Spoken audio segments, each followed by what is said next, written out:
Hey guys, welcome to my YouTube channel, or welcome back if you've been here before. My name's Liz and this is Let's Get Listicle, where we do everything card making. Today is day 5 of my holiday card series, and we'll be making another somewhat simple card.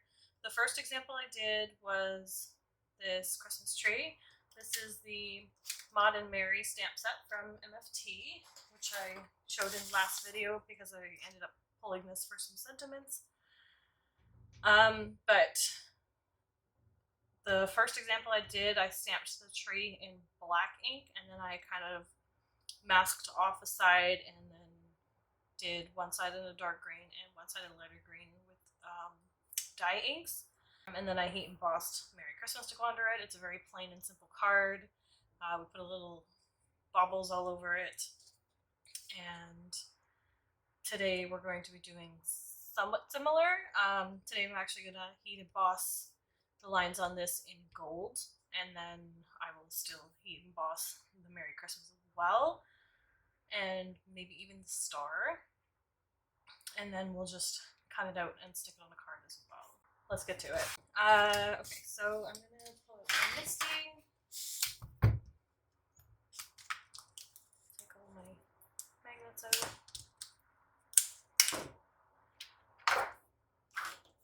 This is just a scrap piece of paper. So I'm going to heat emboss this. You could make this into a 1-layer card. Maybe if this turns out, we can keep it as a 1-layer card. And then I'll just put this on the card base.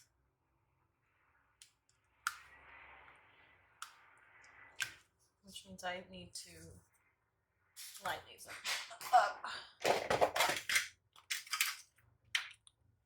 So this is just a guide from Simon's Stamp. It's just an acetate sheet that they've laser printed with a grid. If you have a laser printer or access to one, you could always make one of your own. Okay, so do that for now. And then we'll have to add on the star after.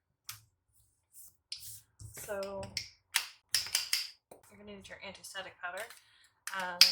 Embossing powder comes after. And then we're just going to use my clear Lawn Fawn ink and stamp away.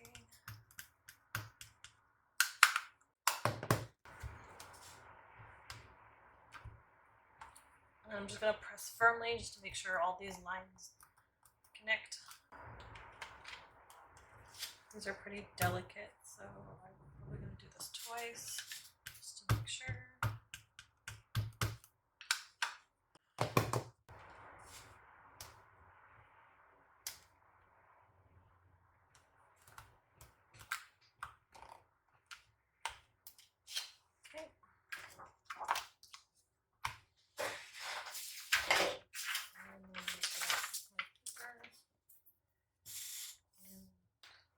Spread the Lawn Fawn Gold embossing powder.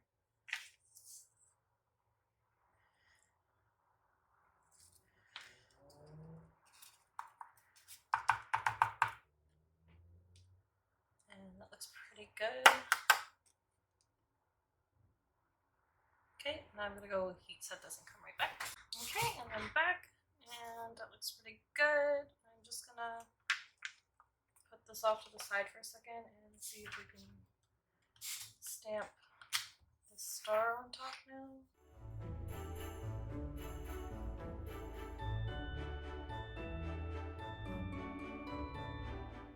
So we have our heat embossing all done.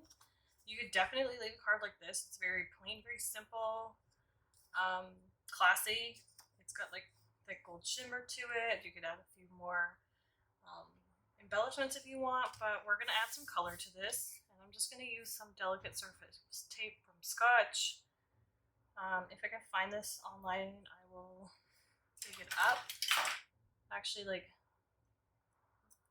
I've had this for years, and it's pretty good. And we're just going to tape off each half of the tree. You could do the tree all one color too if you wanted to, but I'm going to do it to two-tone like I did the first one. And you just want to, like, very carefully Lay down your tape. Don't need to press really hard. This will still rip your paper. It's not meant to, but if you're not careful, the paper will still rip. And then just do that, gently press down. And then I pulled out Artichoke and Noble Fir inks from Lawn Fawn.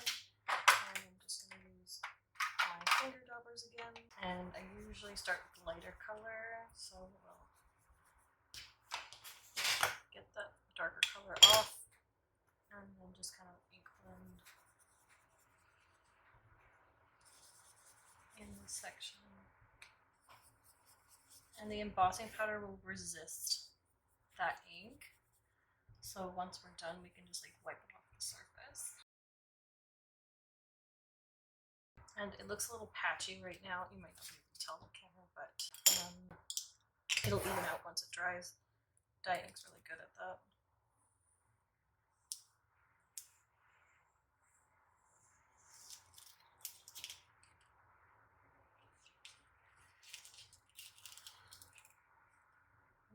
Okay, and then we'll do the other half.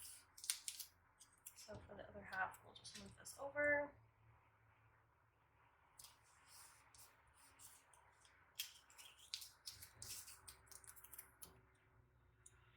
And then I usually leave it a little, so you can see a little bit of the green, just so that there's no empty spaces.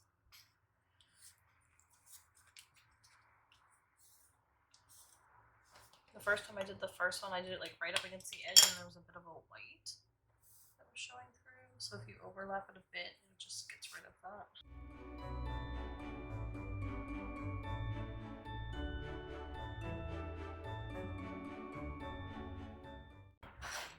This is probably better to do when the tape's on, just because we don't want to smudge any ink off the tree area.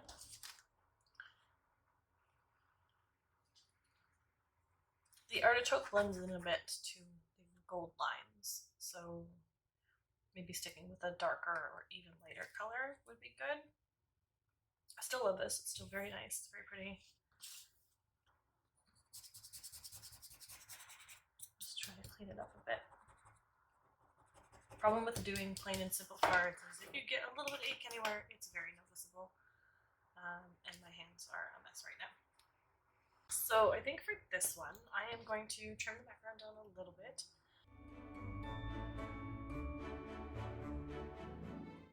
And then maybe I'll add a green mat to it. And this is Lawn Fawn's Noble Fir cardstock, so it will coordinate nicely with this. I think that's good.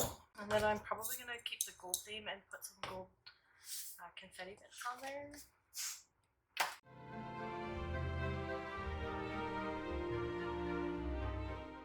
I actually might even leave this as is. I'm going to lay out the sequence, but I think it might just be too much.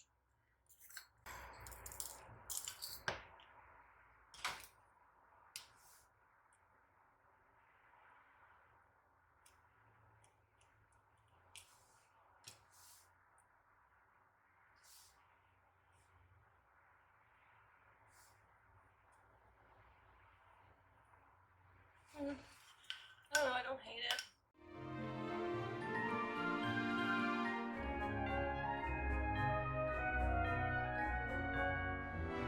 Okay, so those are our 2 cards for today. Again, like I did the same technique, but I just did the black ink with the ink blending. It gives it a more flat, cartoony look, I guess, in a sense. And then I added all these gold pearls to it. I heat embossed this on a separate piece of paper and cut it out. And then for this one, we just embossed everything in gold and then did the ink blending on top of that, and then added a green border to it. Again, I'm not a huge fan of gold, but I do love this card. There's a lot of gold on here, but I do love this. It's very shiny. It's very classy, I would say. And then this is just another classic simple card that I love doing. So hit that thumbs up if you like this video. Leave a comment down below and let me know what you think. Which cards do you prefer? If you haven't already subscribed to my channel, please subscribe, hit that notification bell so you don't miss any future videos, and I'll see you guys again next time. Thanks, bye!